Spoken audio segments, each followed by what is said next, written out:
यमुनानगर की अपराध शाखा 2 की टीम ने थाना छप्पर थाना क्षेत्र के गांव बाल छप्पर में सरपंच प्रत्याशी के घर पर फायरिंग करने के मामले में गांव बाल छप्पर के ही अनिल कुमार और गुरप्रीत को गिरफ्तार करने में सफलता हासिल की है। आपको बता दें कि आरोपियों को कोर्ट में पेश कर 3 दिन के रिमांड पर लिया गया है और डीएसपी रजत गुलिया ने पत्रकार वार्ता कर इस मामले की जानकारी दी है। आपको बता दें कि 17 अक्टूबर की रात को करीब 11 बजे लालदास और उनकी पत्नी अनुराधा अपने घर के अंदर गेट के पास खड़े थे और गेट बंद था। इसी समय एक बाइक पर 2 युवक आए जिन्होंने ललकारते हुए कहा कि तुम सरपंची के चुनाव में खड़े होकर दिखाओ, हम तुम्हें गोली मारकर जान से मार देंगे। इतना कहते ही पीछे बैठे बदमाश ने लालदास और उनकी पत्नी अनुराधा के ऊपर जान से मारने की नीयत से गोली चला दी और 5 गोलियां लोहे के गेट में लगी। जब पड़ोसी इकट्ठा होने लगे तो बदमाश वहां से भाग निकले।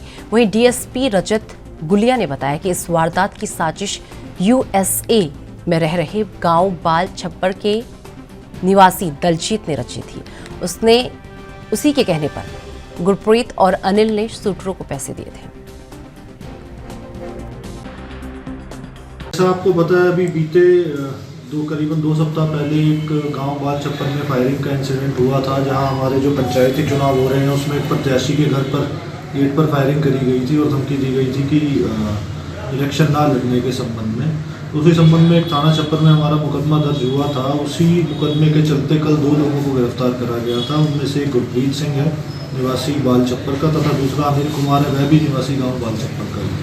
तो उन लोगों को अरेस्ट करने के संबंध में आज आप लोगों की ये इनका देखिए, जो अभी तक बात जो हमारी जांच में सामने आई है वो पंचायती चुनाव को लेके जो गांव में रंजिश रहती है उसी के संबंध में इन लोगों ने इस वारदात को अंजाम दिया। जांच में जो इनिशियल हमारे सामने फैक्ट्स आए हैं वो यही आए थे। उन्हीं के बिना पे जब हमने इन्वेस्टिगेशन चलाई थी, फिर इन दोनों लड़कों की अरेस्ट हुई है और उन्होंने भी अभी बाबू का ही नाम आगे लिया।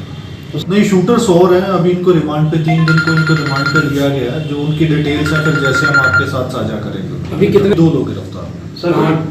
उसका राइवलरी का इशू था। वो डायरेक्टली इनडायरेक्टली ये चाहता था कि गांव में उसका वर्चस्व कायम हो, इसलिए उसने वारदातों को अंजाम दिया। ये दोनों ही बाल छप्पर के रहने वाले। तो सर अभी तक ये बात सामने नहीं आई है, लेकिन हम पूरा रिकॉर्ड चेक करवाने लग रहे हैं। अगर कहीं और भी कुछ आएगा या पहले भी हमारे यहाँ 2-3 ऐसे इंसिडेंट्स खासकर थाना छप्पर के एरिया में हुई हैं, तो उनमें भी अगर इनकी संलिप्तता पाई जाती है तो उसमें भी इनके खिलाफ कौन सी धारा लगाएगी?